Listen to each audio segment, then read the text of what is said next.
From LinkedIn News, I'm Leah Smart, host of Everyday Better, an award-winning podcast dedicated to personal development. Join me every week for captivating stories and research to find more fulfillment in your work and personal life. Listen to Everyday Better on the LinkedIn Podcast Network, Apple Podcasts, or wherever you get your podcasts. Did you know that small and medium businesses make up 98% of the global economy, but most B2B marketers still treat them as a one-size-fits-all? LinkedIn's Meet the SMB report reveals why that's a missed opportunity and how you can reach these fast-moving decision makers effectively.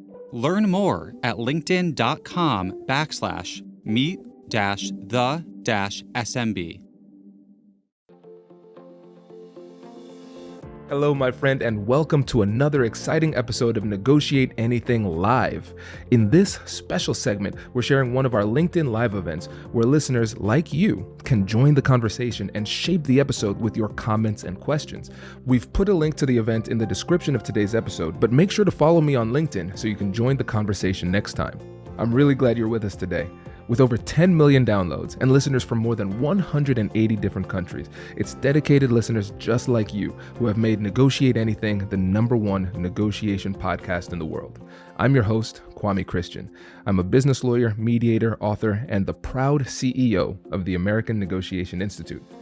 Now, before we dive into today's episode, I have a golden opportunity for those of you who recognize the power of negotiation in your professional lives. At the American Negotiation Institute, we've crafted specialized keynotes and workshops tailored for those very needs. We've transformed the negotiation skills of professionals worldwide, and we're eager to do the same for you.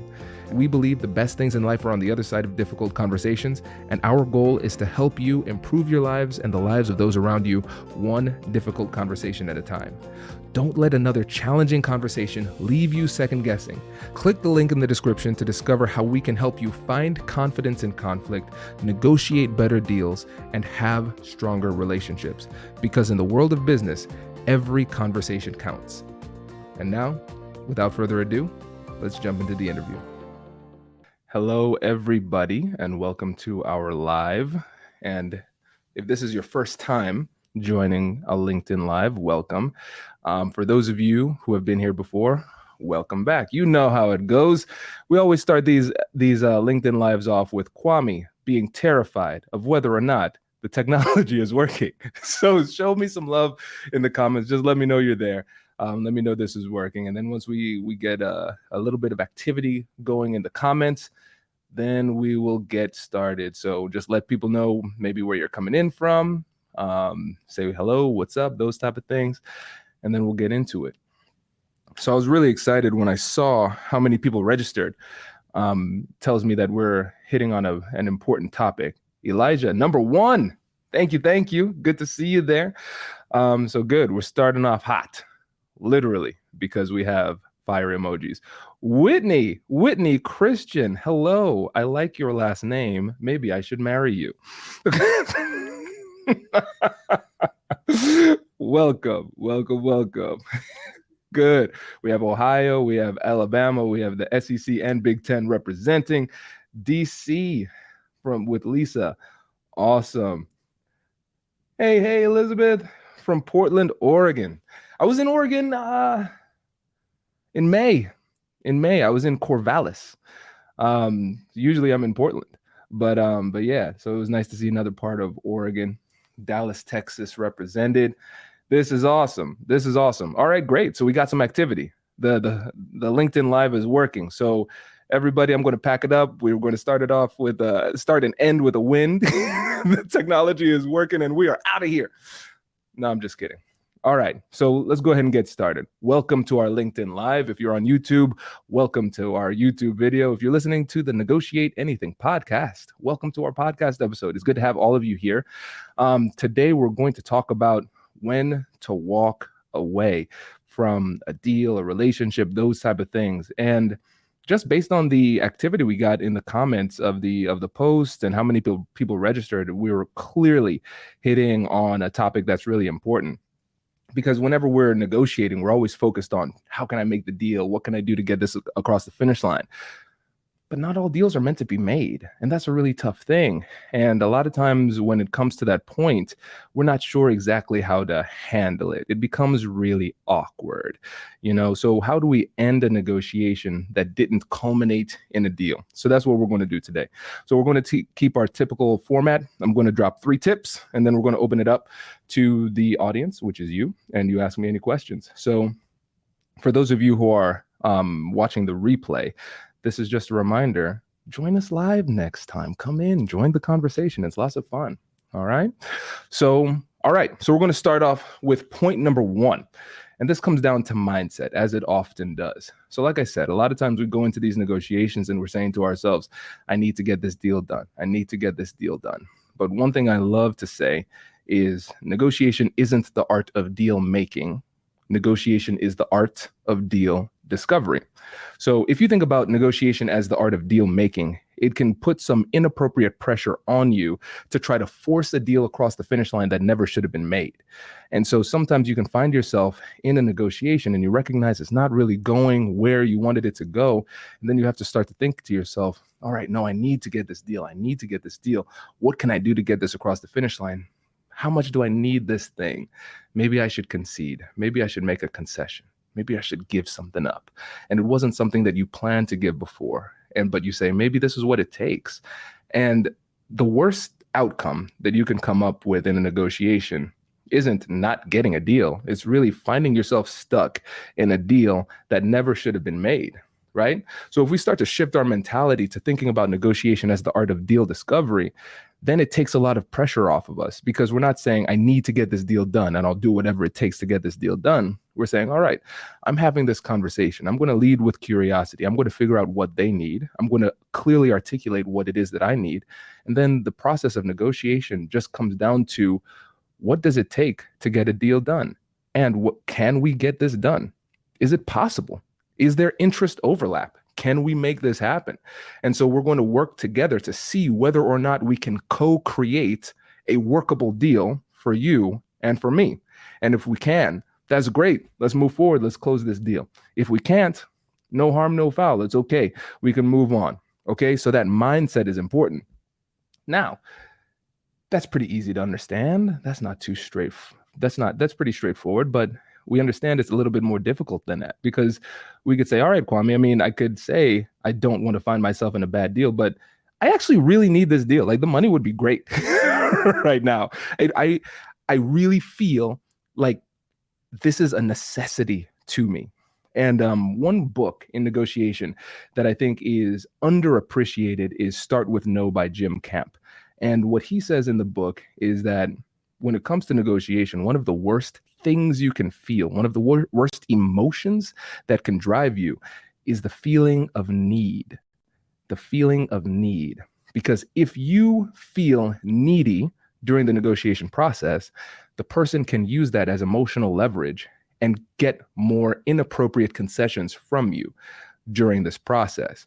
So how can we divorce ourselves from that feeling of need? And actually, you know what? Let me not use the phrase divorce myself, because Whitney is on this stream. How can I distance myself from that feeling of need?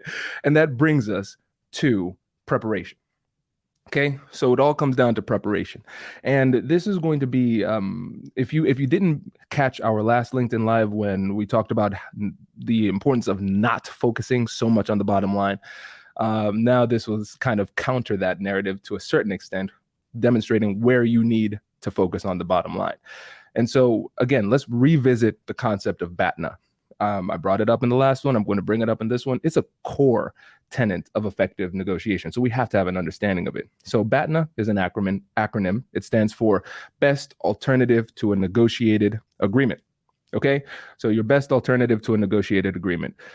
Fancy way of saying my plan B. So if I don't get a deal here, what is my alternative? What am I going to do if I don't get a deal here? One of the best ways to increase your leverage while at the same time decrease your feeling of need is by increasing the quality of your BATNA. And so you do this by preparing. So if I don't get a deal here, what am I going to do? How am I going to find an alternative way to meet my needs? If you're going into this negotiation and you see this individual and this particular negotiation as your only pathway to success, that's going to make you feel very needy. And people can leverage that against you and get inappropriate concessions. So you need to be creative and figure out what are some alternatives that I can put into place just in case this deal doesn't work out. And so we have to understand there's a distinction between these terms here. So we have alternatives and we have options. Now, an option, this is something that we will utilize during the course of a negotiation. I'm going to present these other options to the other side to see what we can do to try to make this particular deal work. An alternative is something that I can utilize with or without the agreement on the other side. So let's use a simple example. Let's say I'm trying to negotiate a salary and I'm negotiating with another company at the same time. And so I recognize that the deal that I'm getting right here is not as good as the deal that I have with the other company. And so that other company is my plan B. That's my BATNA. So I'll never accept a deal that is worse than my BATNA, right? And so that is an alternative. The other company is an alternative. And I can make a contract and sign a deal with that other company, regardless of whether or not the company I'm currently negotiating with likes that, right? But with an option is incorporated in part of the deal. So they need to agree to an option, but they have no right to really stop me from executing an alternative. And so sometimes the best thing you can do to improve not only the quality of your outcome in this particular negotiation, but also, again, the mental state that you bring into the conversation is engaging in a negotiation with a completely separate entity or organization. And by improving your alternative, you increase your confidence at the negotiation table because it kind of emboldens you. I literally don't need to take this because I know I have a better option on the other side, right? So again, in order to know when to walk away, we need to constantly evaluate the deal that we're having with the other person compared to our alternatives. And so we know that if we're not getting what we need in this negotiation, we have a plan B. And so that is a tool that you can use to determine whether or not you should walk away. One little note that I forgot to mention when it comes to mindset, sometimes you can be too confident in your negotiations and not even arrogant, just too confident in your negotiation skills. And that can actually keep you stuck in a bad position. So we're cycling back to mindset for a little bit. So what I found is that sometimes in negotiations or friendships, relationships, whatever it happens to be, I think to myself, hey, I'm Kwame Christian. I'm that negotiation guy. If anybody can get a deal done, it's me. And so now that I say it like that, it is arrogance. It is arrogance. And it's a situation where I should have walked away. I should have pulled the plug. I should have said, no, we're infringing on my boundaries. This is not appropriate. The deal doesn't work for me. But I say to myself, no, I have the negotiation skills. I can keep on pushing. I can try to persuade. I can work through that. And sometimes your persistence can become a liability. Persistence is persuasive. A lot of times we quit too soon. But we have to recognize on the other side too, sometimes you can be too persistent and you can find yourself stuck trying to negotiate bad deals or trying to work through bad relationships, and it gets you stuck in bad situations. So at some point, we have to get to the point where we pull the plug. And it's not easy to figure out when this happens, right? Because sometimes deals could take days, weeks, and months. And depending on the size of the deal, like if we're talking about a merger or acquisition, it could take over a year, right? So how do we determine when it's time to walk away? And it's an imprecise science, right? We have to consider the BATNA in our mind at all times. I like to focus on momentum too. So every deal has some momentum. And we're starting to incrementally come closer together with every conversation and every iteration of the negotiation. But sometimes you get stuck. Sometimes you reach impasse. And that's a normal part of a negotiation. That's where persistence and negotiation skills can help you to break through. But sometimes you try different negotiation skills, doesn't work. Different strategies, doesn't work. Creative options, doesn't work. And no matter what you do, you're not picking up that momentum. It's not coming back. And sometimes you have to recognize, we might be stuck, and we might simply be stuck because there's no deal to be made here. So let's give an example. Let's use a really simple transactional example here. So one of the things that you can do to determine whether or not you're getting close to somebody's bottom line is pay attention to the size of the concessions that people are making. So let's use some simple round numbers here. So let's say the first concession they make is they go from their initial number and drop down 10,000. All right, we'll knock the price down 10,000. Okay, still not good enough. We negotiate. And then they say, all right, we can knock off another 5,000. Still not good enough. Negotiate. They say, okay, we're going to knock off another 2,500. All right, negotiate. We're going to knock off $500, right? And we're seeing the concessions getting smaller and smaller. And so you're recognizing the concessions are getting smaller and smaller, which indicate that you're getting closer to the bottom line. But you recognize there's still a massive gap between where the negotiation currently is and where you need it to be in order to make it viable. That's an example of the momentum of the deal slowing down, and it shows you a signal, hey, you know what? We might not be able to make this happen. Now, let's say we got to this point, which leads us to the third point. So we have mindset, we have preparation, and now we have communicating the message. Here's what you don't do. You're not like, hey, it's not going to work out. Peace out. I'm gone. Right? There's an art to this. We have to communicate this in a respectful way, and we don't want to burn bridges. So, and we also have to consider sometimes the other side might be bluffing. They might be listening to this LinkedIn Live, and they might be saying, oh, okay, so I'm going to make my concessions incrementally smaller to signal that I'm getting to my bottom line, even though I'm actually not close to my bottom line. That might be their negotiation strategy. So how do I end this negotiation where I say, all right, I'm going to protect my boundaries, number one, but I don't want to burn bridges. I want to make sure I leave the door open just in case circumstances might change or they might be bluffing. And so what we need to do is we need to make sure that we end this conversation and end the negotiation in a way that allows the other side to save face. And so I'll reference, actually, Simone, if you could drop into the chat, the episode with Mike Macchiarelli with the how to save face in negotiation. This is really important. So when it comes to negotiation, the concept of saving face is, in my opinion, one of the most important but under-discussed topics in negotiation. And when you're allowing somebody to save face, essentially what you're doing is you're giving them an opportunity to exit the negotiation or discussion with their dignity and self-respect in place. You want to make it easy for them to recover from the end of the negotiation without feeling silly about themselves, right? So this is what I'll say. I'll say, based on where we are right now, it doesn't look like we're going to come to an agreement. But I want to say this. I've enjoyed the process of negotiating with you. I see a lot of value in you and your organization. And if anything changes on your end, please feel free to let me know. And then we can come back and see if we can make something work. And if something changes on my end, I'll be sure to do the same. And what we're doing is we're saying, based on what we're seeing right now, it's not going to work. But hey, wink, wink, if something changes on your end, feel free to come back. No harm, no foul. Right. So I give the other person the opportunity to say, oh, hey, I talked to my CFO and it turns out we can do X, Y, Z. Right. Because it might be a bluff.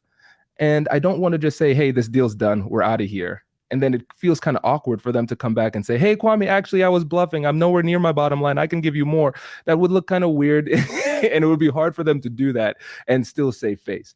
And so what I want to do is say, hey, listen, if something changes, let me know, because based on the circumstances right now, we're not going to get a deal. And that's okay. But circumstances could change. And if that does happen, feel free to come back. The door is open, right? Now, on the other side, too, this is a Kwame rule. Different negotiation experts approach this differently, but I want to make this really clear for me. If I'm walking away from a deal, it's not a fake. I don't bluff on walkaways. If I'm walking away and I'm communicating that to the other side, I'm not playing games, because for me, the most valuable tool that I have at my disposal is my reputation. And if I start to get a reputation of a guy as a guy who pretends to walk away when he's not really walking away, now people don't take me seriously anymore. I lose credibility. So it's like a short-term tactic. If somebody calls my bluff and then I have to crawl back to the negotiation table saying, hey, I was just kidding, then I lose credibility, not just in this negotiation, but all subsequent negotiations with this person, because most likely they're still going to be in our ecosystem in some capacity.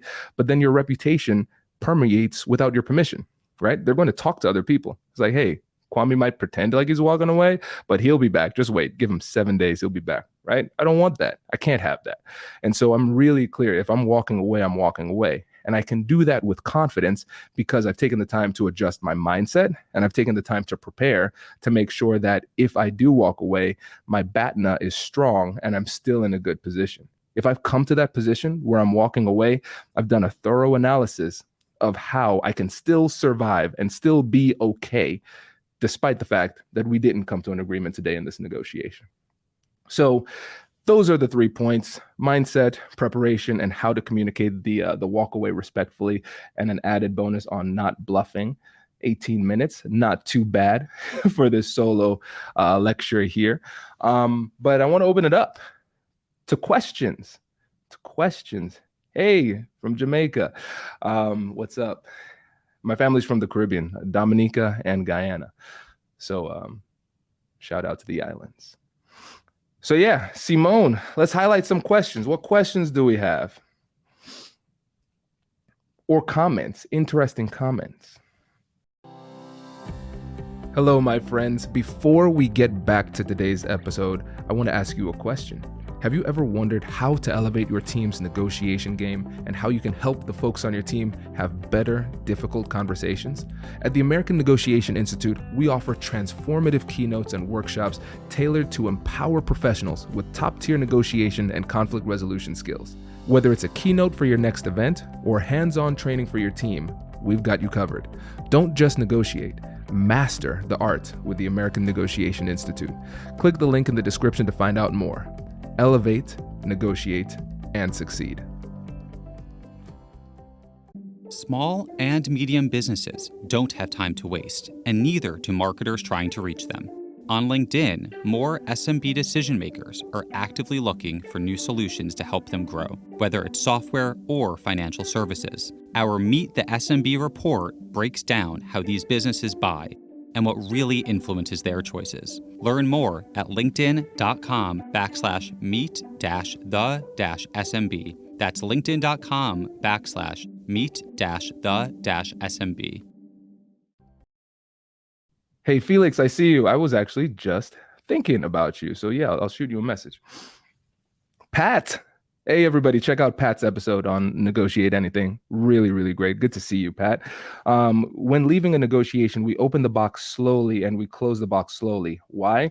You never know if you're going to need to open the box back up. Exactly.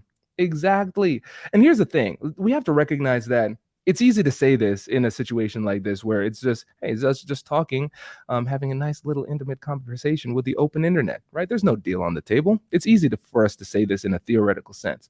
But when you're having a negotiation and it's something that you care about, your emotions are going to play a role in it. Their emotions are going to play a role in it. And sometimes we can get really frustrated in the moment and we want to maybe tell the other person about themselves or express our frustration in a less than articulate way. That is my way of saying we want to be mean to the other side, right? But we have to be mindful of the fact that circumstances might change. And so if we end this negotiation in a way that does unnecessary damage, we could cause damage that could reverberate, not just throughout this relationship, but affect our careers in other ways too. So yeah, cool. What else we got? I'm usually a great problem solver, but this deal breaks my heart. Yeah. So, Elizabeth, to that point, sometimes when we have these tough negotiations, the closer you get to it emotionally, sometimes the less clearly we can see the right answer.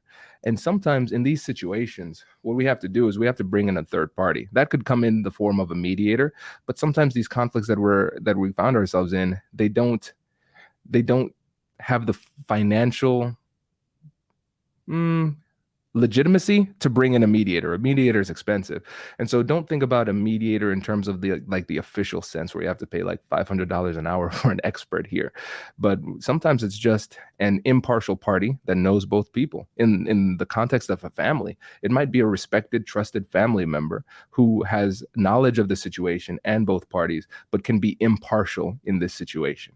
And sometimes when you get emotional or the other person gets emotional, sometimes the thing that can help is getting somebody who can stand between both of you to try to broker an agreement, or a coach who has your back, who can help you to see things a little bit more closely.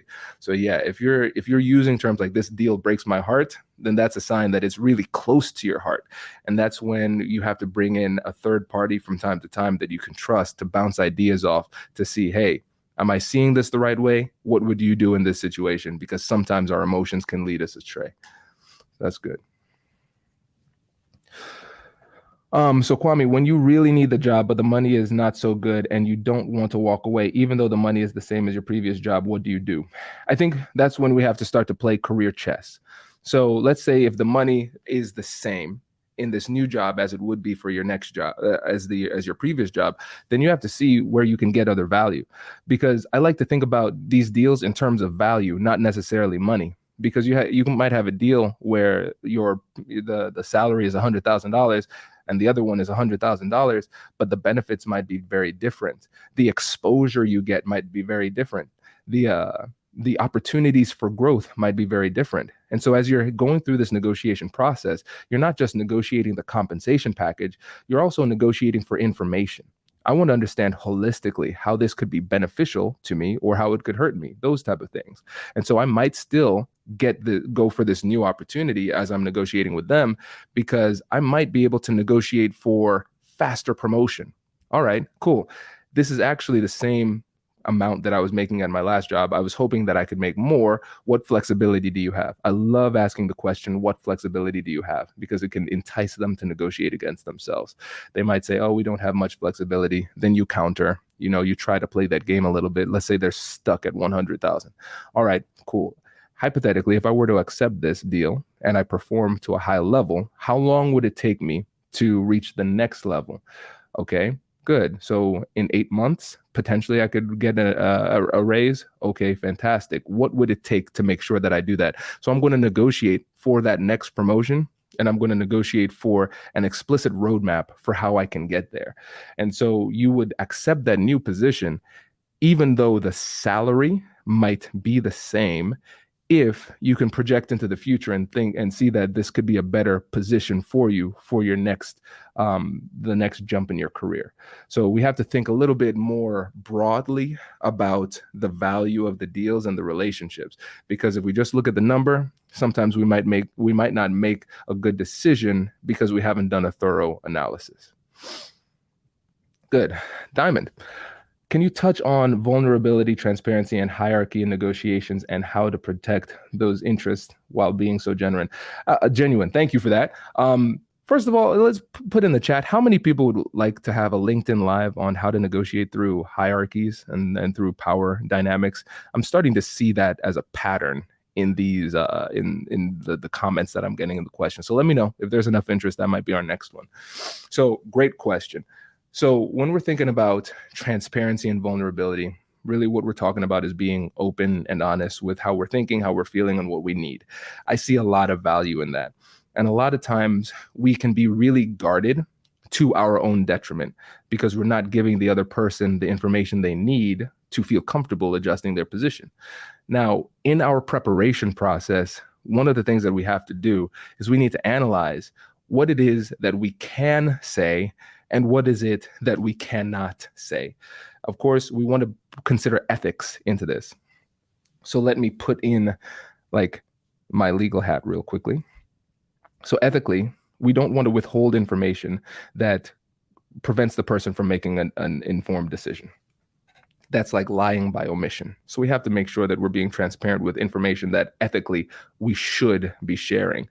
But once you do that analysis and you can figure out what you can share and what you shouldn't share, what I would do is I would share that information incrementally, because I'm not just going to, say everything that I'm thinking or feeling. That can be really overwhelming for somebody else.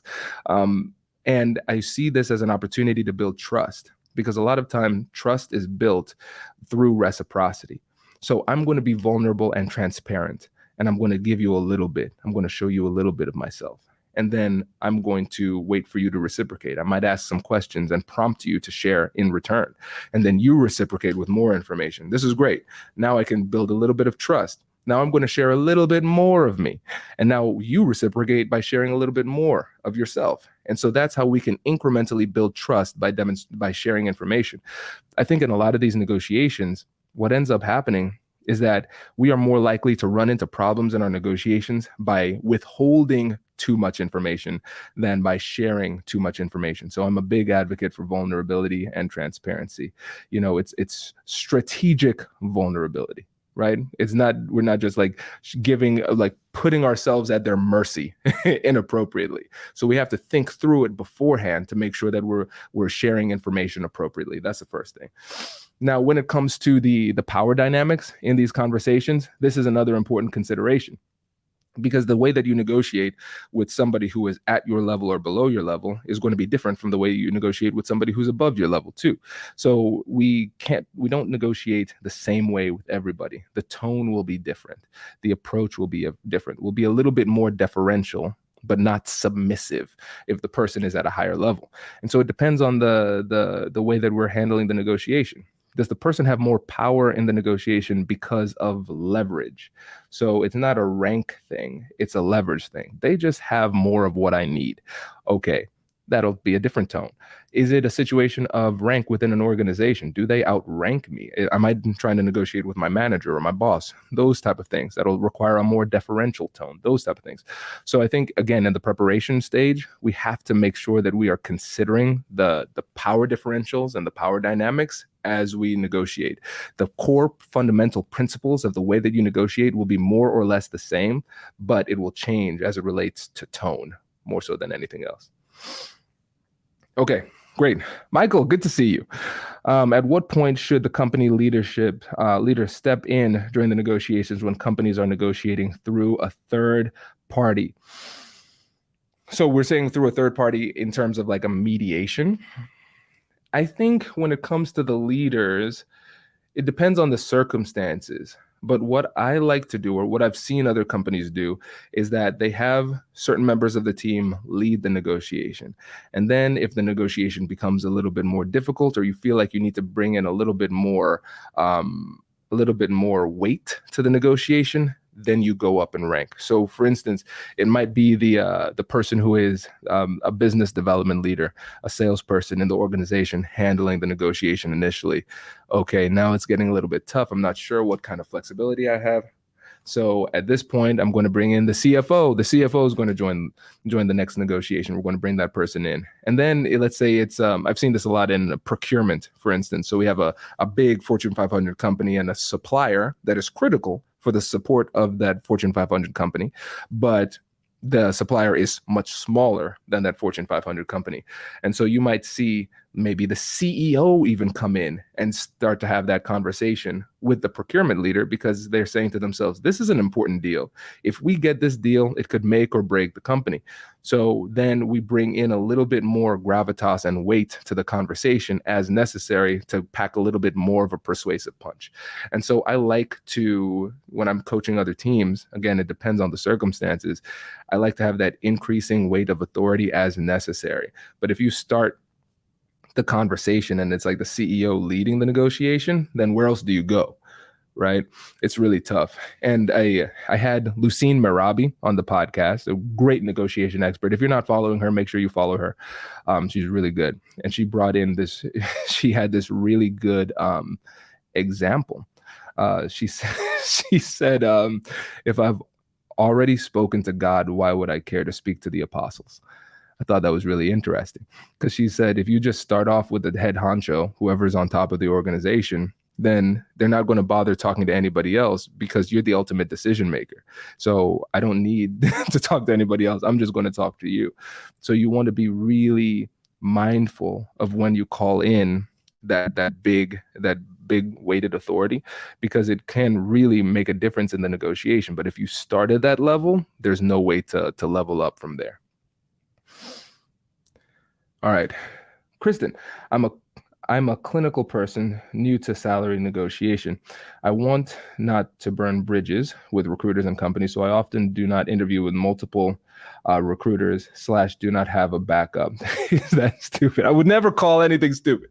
I would never say that. I would never say it's stupid. But I think the intent behind not wanting to burn bridges, that's important. I think that's really important. But I would say there's value in having these conversations with multiple recruiters and multiple companies at the same time, because you're only as strong as your best option. And if you only have one option, then you're not very strong. And think about the reverse. Think about these other companies. They're not only negotiating with you, they're increasing their optionality by keeping these job postings open and getting as many potential options as possible. To increase their optionality gives them a lot more leverage. You should be doing the same. And then we also have to think about the value of social proof. So if I have this thing here, it's perceived as valuable. But if I have this thing and other people know that other people want this thing, like more people want this, then the perceived value goes up. So if you get one job offer from one company and it's them, they value you, right? We know they value you because they've already signaled that you are their best option. But if they know that you have 5 other job offers, they value you even more because it's not just them wanting you. They know that other companies want you too. That increases your perceived value and gives you more leverage toward the negotiation table. So when you think about when it comes to power and leverage in negotiation and in life, a lot of times that's going to come from your options. If you have better options, you will have more power and leverage at the negotiation table. So always try to get as many options as possible. So I would encourage you to try to have more conversations with more recruiters and more companies. Cool. Awesome question. Great point here. It's okay to walk away, and it's not the last chance to negotiate this or another deal. No deal is better than a bad deal. Lucia, yes. And check out Lucia's episode on the podcast and her book, For the Forces of Good. A really, really great book too. Awesome. Pat says, Kwame, when it comes to leverage, I always ask myself, what is the business? Theirs and mine. Yeah. That's great, right? Because we have to do an analysis of what's at stake. What business is it? Like, and what unique value do I bring to the business? What unique value do they bring to my business and my life too? And we have to recognize that things like power and leverage, they're dynamic, not static. They change with time. So when we prepare for these negotiations, the preparation is an ongoing process. It really never ends. As long as the negotiation is continuing, the preparation process needs to be constantly updated between conversations. It's really important because once you do that analysis, you might recognize that your power has changed. There's been a shift in leverage, and that can lead you to have a shift in your negotiation strategy, right? That's very good. Scott, what is up, man? Great to see you. You mentioned that when you walk away, don't cry wolf and come back to the table immediately. What do you suggest when your effective ending causes them to apologize and try to get back to the negotiation during the session?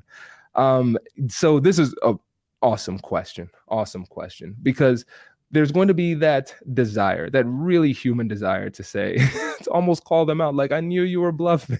What are you doing here? Right?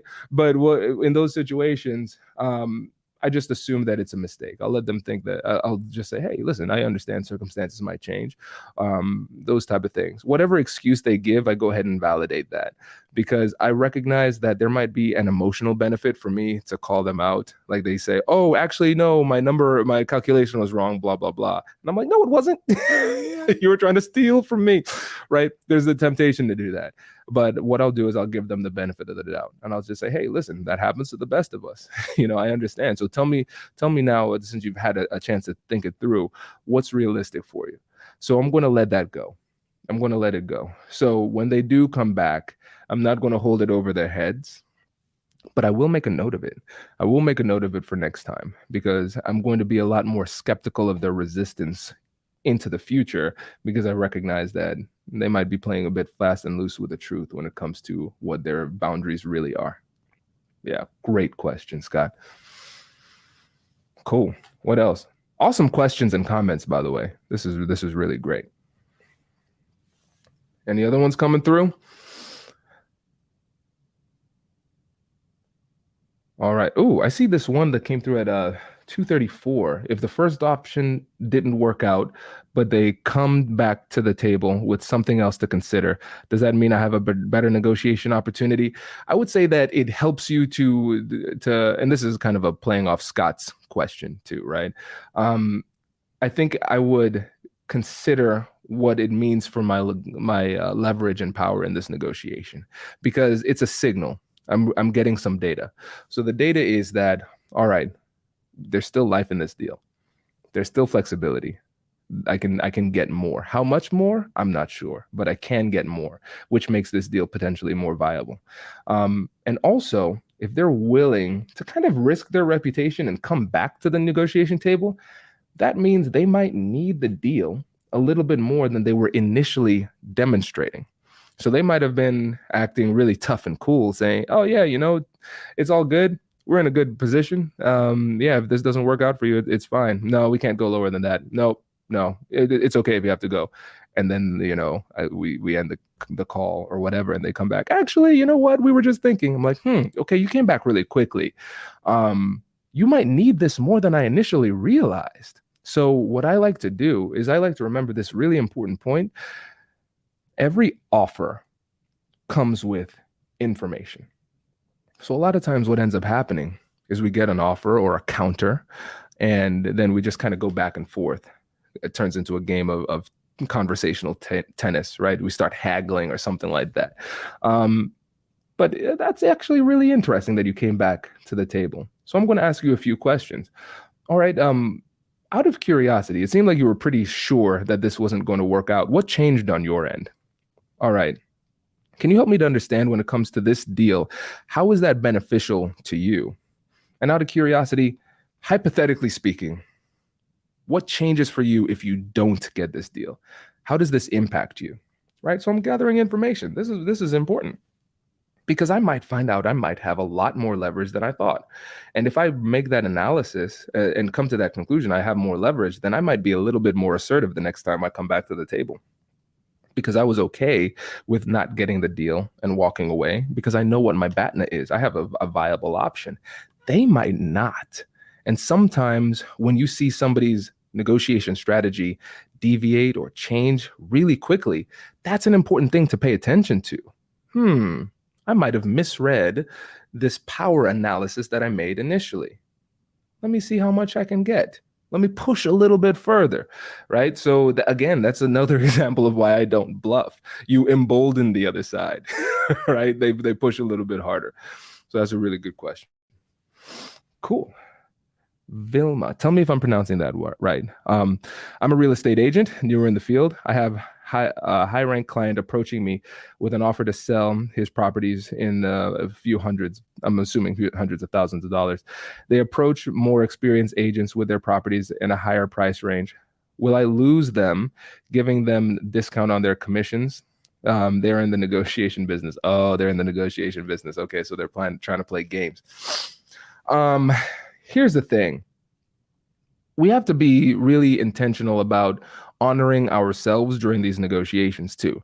Because let's say you cut your commission in order to get this deal. You have to ask yourself, and only you can make this determination, will you feel good about doing that? Because we have to consider the financial ramifications of the decision that we make. So maybe it's viable for you to do that, but maybe it doesn't sit right with you.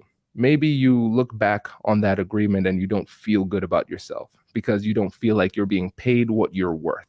And if that's the case, I really want to encourage people, if a deal doesn't sit right with you emotionally, I'm not an advocate of doing emotional damage just for financial advantage.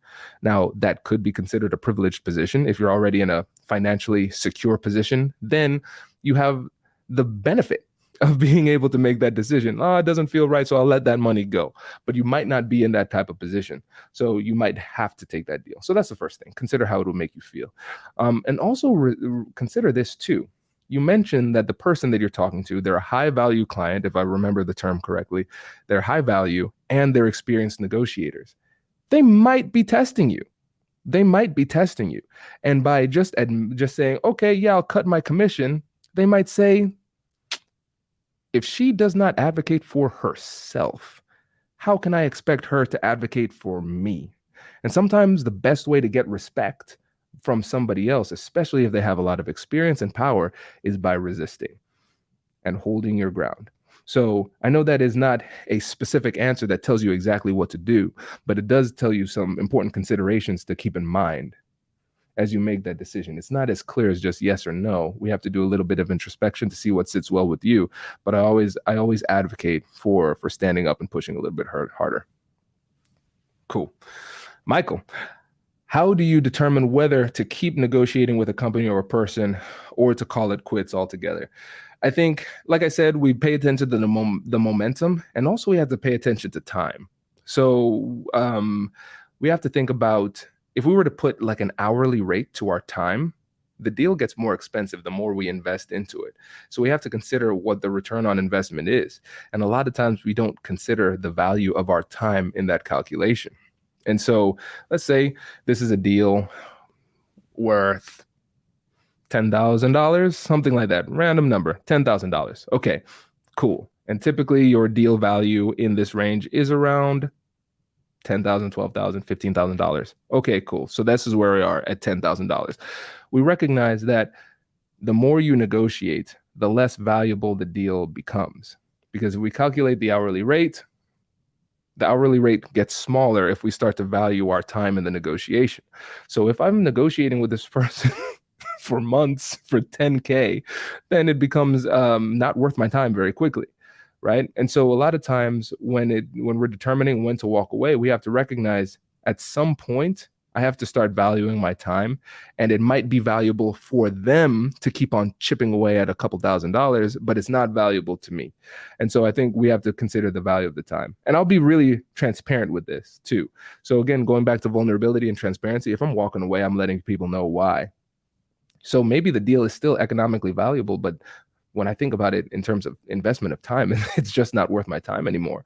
So I might say something like this, Michael. I'll say, hey, listen, I appreciate the fact that you're advocating for yourself. And it seems like the financial concerns are really important to you. At this point, I've invested a lot of time into this, and considering the amount of time I would put into delivering on this deal, we're at this point where it's no longer economically viable for me to continue with this negotiation process. So if this is a deal breaker for you, considering where we are financially, I completely understand that, and I respect your decision.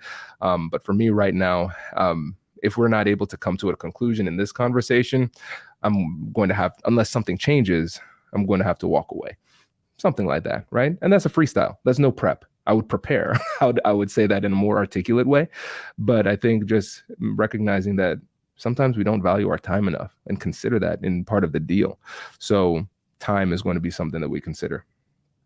Cool. Oh, cool. Glad that helped, Vilma. So Vilma, for the people who are in their cars, Vilma said that's exactly what I thought. What I thought. Thank you, Kwame. Kwame, you're so smart. This was amazing. That's what she said. That's exactly what she said. Okay, trust me. Good. No, peeps, this is great. I appreciate this engagement, and your questions really add to the richness of this LinkedIn Live. So I appreciate that. Thank you all for this. And yeah, let me know, put in the comments, let me know what other topics you'd like us to cover. This would be really great. And yeah, let's have some fun. Maybe tag somebody, like a big name person you want us to try to get on the podcast. I've got something we're going to announce in a little bit that could be really interesting. So let me just drop the little teaser here. If there's a big name person that you'd like us to get, let's see what we can do. All right, peeps. Well, I appreciate you. Thank you. And I'll catch you all in the next LinkedIn Live. I'll catch you later. Bye. Congratulations! You've just joined an elite club. By listening to a full episode, you're now officially on the Negotiate Anything team. So welcome aboard. What most team members do is they subscribe to the podcast because that allows them to automatically get the latest episodes of the show. The best things in life lie on the other side of difficult conversations. Keep learning, keep practicing, and keep getting better. Your relationships will improve, your career will soar, and you'll have the confidence you need to get the most out of these crucial conversations. Again, thank you for joining the team. We're excited to have you, and I will see you in the next episode. I'll catch you later.